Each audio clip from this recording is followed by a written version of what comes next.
Hello everybody, and welcome to History Bite number 96, dated October 28, 2020. I'm Walter, your mobile historian and blue-collar scholar. This History Bite is entitled The Baltimore Riot of 1861. Most Americans have no idea that the very first bloodshed of the American Civil War took place just a few blocks from where I'm standing right now, here in Baltimore, Maryland, on Pratt Street. The event was known as the Baltimore Riot of 1861. Sometimes also known as the Pratt Street Riot, okay? With the outbreak of hostilities, the firing on Fort Sumter on April 12, 1861, it became a necessity to arm the nation's capital with thousands of troops to protect it in the event of a possible Confederate attack. As a result of that, Union troops began flowing down the American seaboard towards the nation's capital. The easiest route by rail to reach the nation's capital was through Baltimore, Maryland.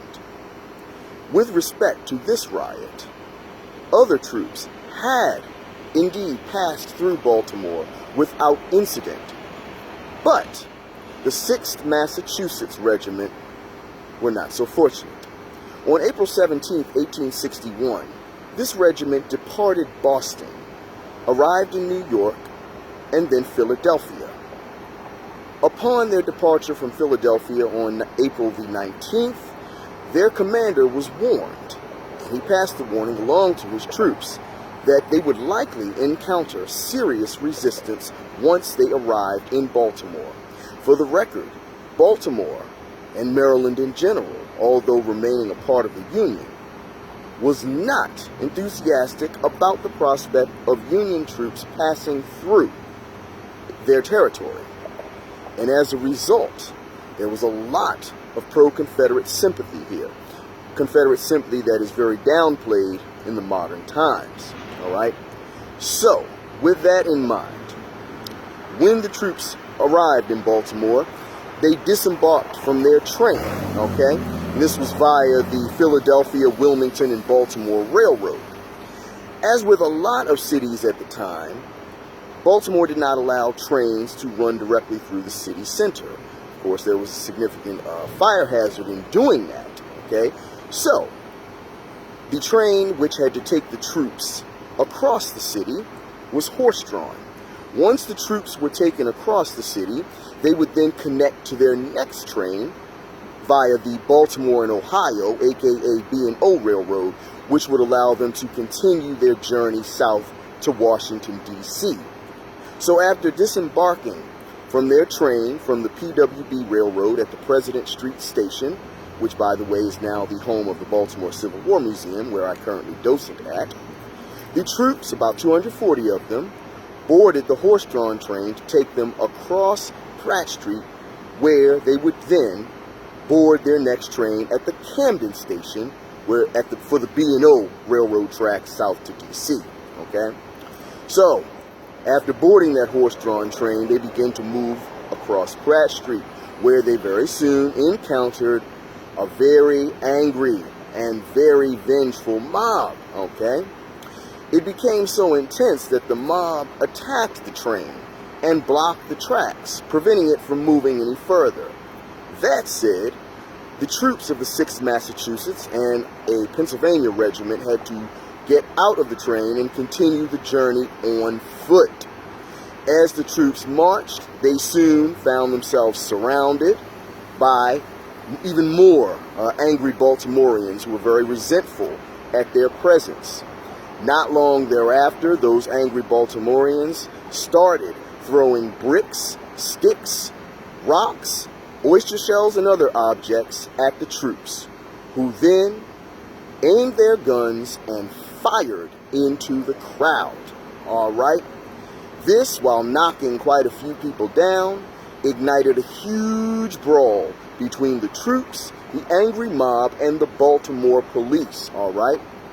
Eventually, after all the chaos, okay, the troops were able to continue pushing their way through, and the Baltimore police gained control of the mob, keeping them back so that the troops could finally continue their journey across Pratt Street, where they would arrive at the Camden station and board, okay, their train, okay, via the B&O Railroad, which allowed them to continue their journey south to the nation's capital, all right?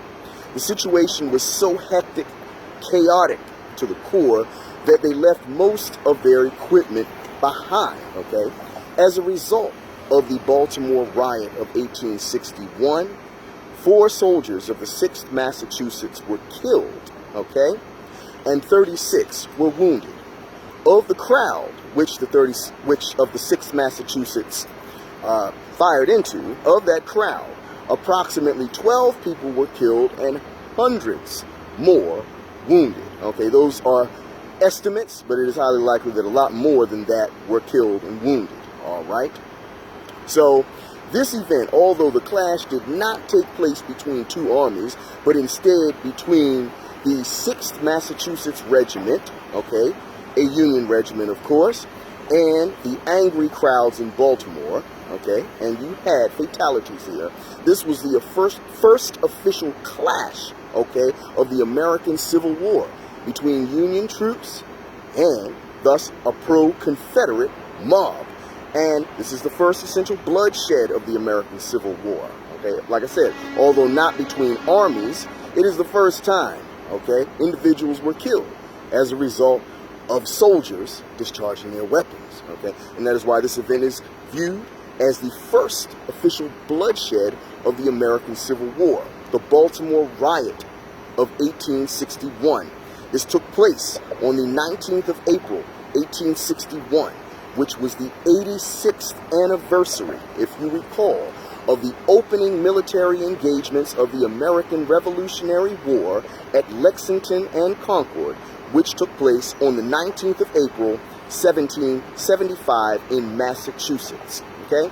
As a result of the Baltimore Riot of 1861, the Union government seriously questioned the loyalty, okay, not only of Baltimore's people, but of the state of Maryland in general.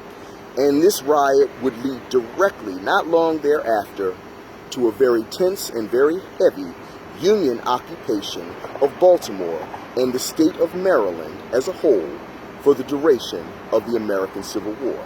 But that is covered in a separate history bite. Any questions, controversies, do leave them down below and I'll be happy to answer them, all right? Also, for the record, before I let you go, like I said, the President Street Station, okay, which is where the 6th Massachusetts and that Pennsylvania regiment disembarked to begin their journey across Pratt Street to go to the Camden Station to board their train, the B&O Railroad to go south to D.C., okay? President Street Station is still here, located at 601 South President Street, Baltimore, Maryland, 21201. All right, it is the home of the Baltimore Civil War Museum, where I currently docent at, okay? And also the Camden Station, located over now here in Baltimore, where Camden Yards is located, okay? That is still an active rail yard, all right? Even though the President Street Station has long been closed, Camden Station is still an active rail yard. So we've got a lot of very important and very meaningful Civil War history here in Baltimore. And I invite you to come check it out, specifically at the Baltimore Civil War Museum. All right, come check us out. So again, thank you so much for listening to this History Bite. I hope you learned a thing or two from it. Take care, stay safe out there, and if you have not subscribed to my YouTube channel, I humbly ask that you do so. Thanks for watching this video, and I'll talk to you at the next one. Have a great day.